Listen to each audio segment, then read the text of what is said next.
Result 3 വർഷമായതാ. പക്ഷെ നമ്മൾ വിചാരിച്ച രീതിയിലുള്ള ഒരു ഇമ്പ്രൂവ്മെന്റ് കിട്ടിയില്ല. ഈ PVC പൈപ്പ് ചൂടാവുകയും വേനൽക്കാലത്ത് ചൂടായിട്ട് ഈ അട്ടക്കാലം ഇതിനകത്ത് പിടിക്കാൻ ചെറുപ്പാടാ. പലതും പരീക്ഷിച്ച് നോക്കിയിട്ടുണ്ട്. അതിനെല്ലാം വിജയകരമായിട്ട് തോന്നുന്നത് ഇതാണ്. ഇത് ആഴാന്ത തൈയാണ്. നമ്മൾ കുരുമുളക് കയറ്റി വിടുന്നതിന് താങ്ങ് ആയിട്ട് ഉപയോഗിക്കുന്ന മറ്റ് താങ്ങ് കാലുകളെക്കാട്ടിയും ഇത് ബെറ്റർ ആണ്. ചേട്ടാ ഈ പിന്നെ ഇരിക്കുന്ന എന്തിന്റെ തൈയാണ്? ഇത് ആഴാന്ത തൈയാണ്. ആഴാന്ത തൈ അതെന്തിനാ ഉപയോഗിക്കുന്നത്? നമ്മൾ കുരുമുളക് കയറ്റി വിടുന്നതിന് താങ്ങ് ആയിട്ട് ഉപയോഗിക്കുന്ന കുരുമുളക് ചെടി കയറ്റി വിടുന്നതിന് മറ്റ് കാട്ടുചെടിയെക്കാട്ടിയും അതിനെക്കാട്ടിയൊക്കെ ഗുണമുള്ളതാണ് ഇത്. ഇതിനെന്ന് പറഞ്ഞാല് മണ്ണിന്റെ ഉപരിതലത്തിലെ വളങ്ങൾ എടുക്കുകയൊന്നുമില്ല. മണ്ണിനടിയിലോട്ട് ഇറങ്ങിപ്പോവും. ഒരു വർഷം കൊണ്ട് തന്നെ ഏതാണ്ട് 9 അടിയോളം വളർച്ച വരും. മറ്റ് താങ്ങ് കാലുകളെക്കാട്ടിയും ഇത് ബെറ്റർ ആണ്. ഇതിനകത്ത് കയറി പോകുന്നതിനും ഒക്കെ ബെറ്റർ ആണ്. മറ്റ് നമ്മളൊക്കെ കൊടുക്കുമ്പോഴെന്ന് പറഞ്ഞാൽ പണ്ടൊക്കെ ശീമക്കൊന്നയുടെയും ഞങ്ങൾ പഞ്ഞിമരത്തിൽ ചെയ്തിട്ടുണ്ട്. പഞ്ഞിമരത്തിൽ എന്നുള്ള പ്രത്യേകത എന്ന് പറഞ്ഞാൽ അത് വളങ്ങളെല്ലാം ഉപരിതലത്തിലുള്ള വളങ്ങളെല്ലാം എടുത്തിട്ട് അതങ്ങ് വീർത്ത് വളർന്നു കയറി പോകും. വളമെല്ലാം അതെടുക്കും. ഇതാണെങ്കിൽ ഉപരിതലത്തിലെ വളം എടുക്കില്ല. ഇത് മണ്ണിനടിയിലോട്ട് താന്നു പോയിട്ട് നല്ല ഇതായിട്ട് നിൽക്കുകയും മഴക്കാലത്ത് ഇതിന്റെ ഇല പൊഴിഞ്ഞു പോയിട്ട് വേനൽക്കാലത്ത് അതിന്റെ മുകളിൽ തിളർത്തിട്ട് ഇതിനൊരു തണലായിട്ടും കൂടി ഈ ആഴാന്ത തൈകള്. അപ്പോഴും കുരുമുളകിന് ഏതിനായാലും പന്നിയുണ്ടായാലും കരിമുടങ്ങി ഏതിനും ഇതിൽ കയറ്റി വിടുന്നത് നല്ലതായിട്ട് ഞങ്ങൾക്ക് തോന്നുന്നു. ഞങ്ങൾ പലതും പരീക്ഷിച്ച് നോക്കിയിട്ടുണ്ട്. അതിനെല്ലാം വിജയകരമായിട്ട് തോന്നുന്നത് ഇതാണ്. കുരുമുളകിന് ഏറ്റവും നല്ല താങ്ങുകാലായിട്ട് ഉപയോഗിക്കാൻ പറ്റുന്നതാണ്. ഇതിന് വലിയ പരിചരണമൊന്നും വേണ്ട. ഇതിന് വലിയ വളത്തിന്റെയോ മറ്റു കാര്യങ്ങളൊന്നും ഇല്ല. മറ്റ് ഇതിനൊന്നും കൊടുക്കാതെ നമ്മുടെ കുരുമുളകിന് കൊടുത്തു കഴിഞ്ഞാൽ അതിന് വളം എടുക്കുകയൊന്നുമില്ല. പ്രത്യേകിച്ചൊരു വളം കൊടുക്കേണ്ട ആവശ്യമില്ല. അങ്ങനെയുള്ള ഗുണങ്ങൾ ഇതിനുണ്ട്. ആഴാന്ത അല്ലാതെ വേറെ എന്തെങ്കിലും തൈ ഇവിടെ ഉണ്ടോ? അല്ലാതെ ഞങ്ങൾക്ക് കുരുമുളകിന്റെ തൈകളുണ്ട്. കുരുമുളകിന്റെ പന്നിയൂറിന്റെ ഉണ്ട്, കരിമുണ്ട, അതും ഞങ്ങൾ ചെയ്യുന്നുണ്ട്. പിന്നെ ടിഷ്യൂ കൾച്ചറിന്റെ തുടങ്ങാനുള്ള പരിപാടിയുണ്ട്. ടിഷ്യൂ കൾച്ചർ, പിന്നെ ഡ്രാഫ്റ്റ് ചെയ്ത കുറ്റി കുരുമുളക് അതിന്റെ ഉണ്ട്. പിന്നെ ഇപ്പം ഞങ്ങൾ വേറൊരു പരിപാടിയും കൂടെ അതുകൊണ്ട് മരവേപ്പ്, റബ്ബറൊക്കെ എടുത്ത് കളഞ്ഞിട്ട് ഇപ്പം മരവേപ്പ് നട്ട് പിടിപ്പിക്കുന്നുണ്ട്. 6 വർഷം കഴിയുമ്പോൾ അതിന്റെ ഗുണം കിട്ടും. അതിൽ വേണമെങ്കിൽ ഇത് കയറ്റി വിടാം. അത് തടി മുറിച്ച് വിൽക്കുകയാണ്. തടി മുറിച്ച് വിൽക്കാം. തടിയുടെ ഡിമാൻഡ് അനുസരിച്ച് മരവേപ്പ് വെക്കുകയാണ് ചെയ്യുന്നത്. ഞാൻ കരുതിയത് താങ്ങാലായിരിക്കും.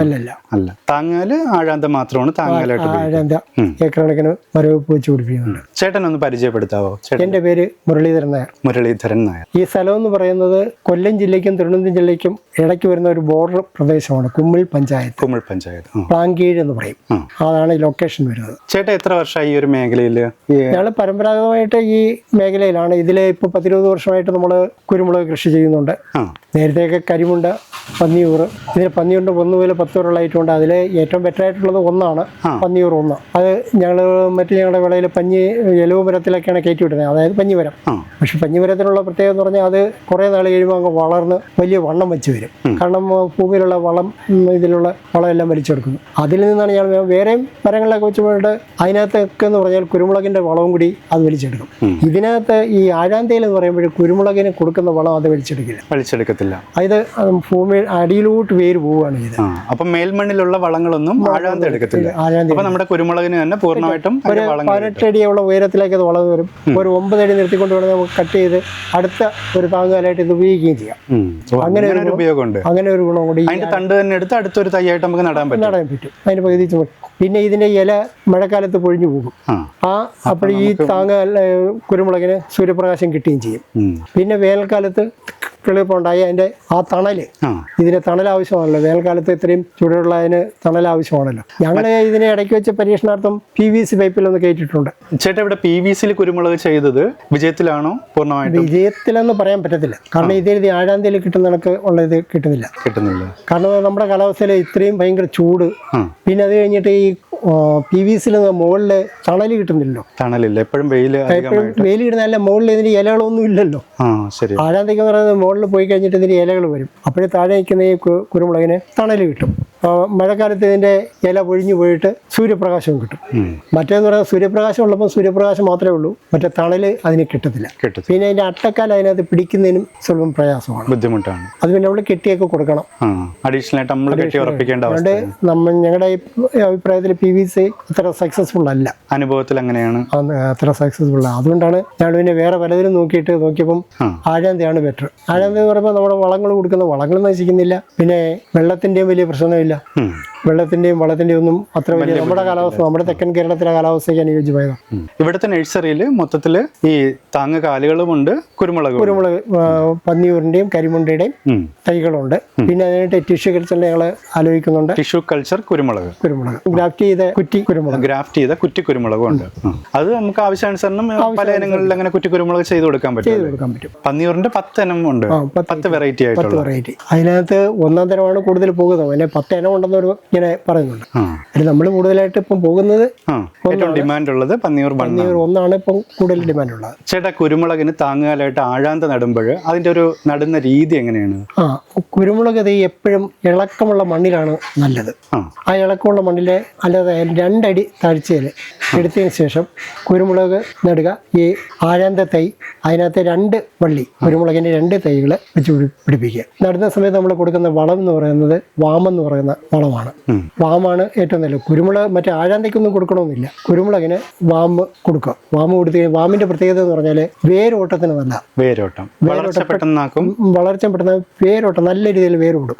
വേരോടി പോകുന്നുള്ളൊരു ഇത് കിട്ടും വാമിന്. പിന്നെ വേണമെങ്കിൽ ചാണകപ്പൊടിയും ഡയക്ലോണും കൂടി ചേർത്ത് അതും കൊടുക്കാം. വേര് അധികമായിട്ട് ഓടുമ്പോഴത്തേക്ക് മണ്ണിലുള്ള വളങ്ങൾ വേര് നല്ല പെട്ടെന്ന് ഓടി നല്ല ഇതാവും. പിന്നെ നമ്മൾ ഒരു കുറച്ച് നാൾ കഴിഞ്ഞിട്ട് ജൈവവളം വേറെ എന്തെങ്കിലുമൊക്കെ കൊടുക്കുമോ, ചാണകപ്പൊടി കൊടുക്കുമോ ഒക്കെ ചെയ്യാം.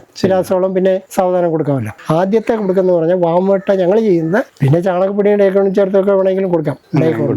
ചേട്ടാ, ഇവിടെ നഴ്സറിയിൽ എപ്പോഴും എല്ലാത്തരം തൈകളും കുരുമുളക് തൈകളും അതിന്റെ താങ്ങുകാലുകളും ഉണ്ടാവും. അപ്പൊ ഈ കോൺടാക്ട് നമ്പർ, നഴ്സറിയുടെ കോൺടാക്ട് നമ്പർ നമ്മൾ വീഡിയോടൊപ്പം കൊടുക്കട്ടെ? കൊടുത്തോളൂ. ചേട്ടാ, ഈ കുരുമുളക് തൈ PVC ചെയ്തിട്ട് എന്താണ് ഇതിന്റെ ഒരു റിസൾട്ട്? 3 വർഷമായതാ. പക്ഷെ നമ്മൾ വിചാരിച്ച രീതിയിലുള്ള ഒരു ഇമ്പ്രൂവ്മെന്റ് കിട്ടിയില്ല. അതിന്റെ ഒരു വളർച്ച അത്ര പൂർണ്ണമായിട്ടും അങ്ങനെ വളർന്നു കിട്ടുന്നില്ല. കാരണം ഈ ഞങ്ങള് പഠിച്ചിടത്തോളം ഈ PVC പൈപ്പ് ചൂടാവുകയും വേനൽക്കാലത്ത് ചൂടായിട്ട് ഈ അട്ടക്കാലും ഇതിനകത്ത് പിടിക്കാൻ ചെറുപ്പാടാ. പിന്നെ ഇത് നമ്മളെ കെട്ടിയൊക്കെ നിർത്തി വേണം നമുക്ക് അഡ്ജസ്റ്റ് ചെയ്യാൻ. നേരിട്ട് അങ്ങനെ പിടിച്ചിരിക്കത്തില്ല. പിന്നെ കെട്ടിക്കൊടുത്തൊക്കെ ഇങ്ങനെ ഒരു അഡ്ജസ്റ്റ് ചെയ്യാൻ നമ്മള് വിചാരിച്ച രീതിയിലുള്ള ഒരു റിസൾട്ട് കിട്ടുന്നില്ല. സക്സസ്ഫുൾ അല്ല. ഞങ്ങൾ കുറച്ച് നട്ടു. അതുകൊണ്ടാണ് ഈ പയ്യാനി നമുക്കൊരു താങ്ങാലായിട്ട് ആഴാന്തയ്ക്ക് ചില സ്ഥലങ്ങളിൽ പയ്യാനി എന്നും പറയും. അതിനകത്ത് നമ്മൾ നോക്കി ആഴാന്തയ്ക്ക് വരുമ്പോൾ ഇത്രയും വലിയ വിഷയമില്ല. അതിനകത്ത് എന്തായാലും അട്ടക്കാലി പിടിക്കാനുള്ള അതിന്റെ തൊലിയൊക്കെ എന്ന് പറയാൻ പരുക്കനല്ലേ, അതിനകത്ത് ഇത് അട്ടക്കാലി പിടിച്ചിരിക്കുന്നതിനും അതിന്റെ ഒരു വർഷം കൊണ്ട് തന്നെ ഇത് നല്ല രീതിയിൽ വളർച്ച എത്തും. അതിന് പിന്നെ കൂടുതൽ നമ്മളൊരു വളങ്ങൾ കൊടുക്കുകയും വേണ്ട. പിന്നെ അതിന് വേനൽക്കാലത്ത് വരുമ്പോഴതിന്റെ മുകളില് തെളിയൊക്കെ വന്നിട്ട് തണലും കിട്ടും. ഈ തൈകൾക്ക് ഇതേ മണ്ടയിൽ പോയിട്ട് ഇതിനാണെങ്കിൽ മണ്ടയിൽ തണൽ കിട്ടത്തില്ല. ഇത് ഒരു പൂർണ്ണമായിട്ടൊന്നും വളർന്ന് നിറവ് വന്നിട്ടില്ല. ഇതിന് തണലും അങ്ങനെ കിട്ടുന്നില്ല. ഇതിപ്പോ മഴക്കാലമായതുകൊണ്ട് ഇത്രയെങ്കിലും നിൽക്കുന്നത്. വേനൽക്കാലം വന്നു കഴിഞ്ഞാൽ നമ്മള് ഉച്ച സമയത്ത് വന്നാൽ ചിലപ്പോൾ ഇത് വാടി കണക്ക് നിൽക്കും. പിന്നെ എന്നിട്ട് ഇതിന്റെ ചോട്ടിൽ ഞങ്ങൾ വെള്ളവും കാര്യങ്ങളൊക്കെ കൊടുത്തിട്ടാണ് ഇത്രയെങ്കിലും ഇതായിട്ട് ഇറിഗേഷനും കാര്യങ്ങളും ചെയ്തിട്ടുണ്ടല്ലേ? വാട്ടർ സപ്ലൈയുടെ ഇതും ചെയ്തിട്ടുണ്ട്. എന്നിട്ടാണ് ഇത്രയെങ്കിലും ഇതായിട്ട് നല്ലത്. കാരണം ഇത്രയും മുടക്കി കഴിഞ്ഞിട്ട്. പക്ഷേ ആഴാന്തയ്ക്ക് അങ്ങനെയുള്ള ഇത് വരത്തില്ല. അതുകൊണ്ട് ആഴാന്തയുടെ ഞങ്ങളത് നഴ്സറിയിലും യൂസ് ചെയ്യാതെ നമുക്ക് വിൽപ്പനയ്ക്കായിട്ടുമുണ്ട്. ആഴാന്തയും അതേ രീതിയിൽ കുരുമുളക് തൈകളും ഞങ്ങളുടെ നഴ്സറി ചെയ്യുന്നുണ്ട്, വിൽപ്പനയ്ക്കുമുണ്ട്. ആഴാന്തയെന്നും പയ്യാനിയെന്നും പല 2 പേരിൽ അറിയപ്പെടുന്ന നമ്മുടെ ഈ തെക്കൻ കേരളത്തിൽ ആഴാന്തയെന്നും വടക്കൊക്കെ പയ്യാനി എന്ന് പറയുന്നു. സംഭവം രണ്ടും ഒന്നാണ്. അപ്പൊ ഇത് പയ്യാനി കൂടുതലായിട്ടും ആളുകൾ കുരുമുളക് കൃഷിക്കായിട്ട് ഉപയോഗിച്ച് വരുന്നൊരു ആൾക്കാർ. നേരത്തെ ഒന്നും പയ്യാനി ഇങ്ങനെ ഒരിടങ്ങളിൽ തെറിച്ചു കൊണ്ട് കളിച്ച് കിടക്കുന്നതാണ്. നിലവിൽ ഇവിടുത്തെ നഴ്സറിയിൽ പയ്യാനി തൈകൾ അവൈലബിൾ ആണ്. അത് ഓർഡർ അനുസരിച്ച് കൊടുക്കാനും പറ്റുമല്ലേ? ഓർഡർ അനുസരിച്ച് നമ്മൾ കൊടുക്കും. പയ്യാനി തൈ ഉണ്ട്, നമ്മുടെ കുരുമുളക് തൈകളും ടിഷ്യൂ കൾച്ചറിന്റെ ഇപ്പൊ ആയി വരുന്നേ ഉള്ളൂ. പിന്നെ കുറ്റി കുരുമുളകിന്റെ തൈ അത് ഗ്രാഫ്റ്റ് ചെയ്ത് കൊടുക്കും.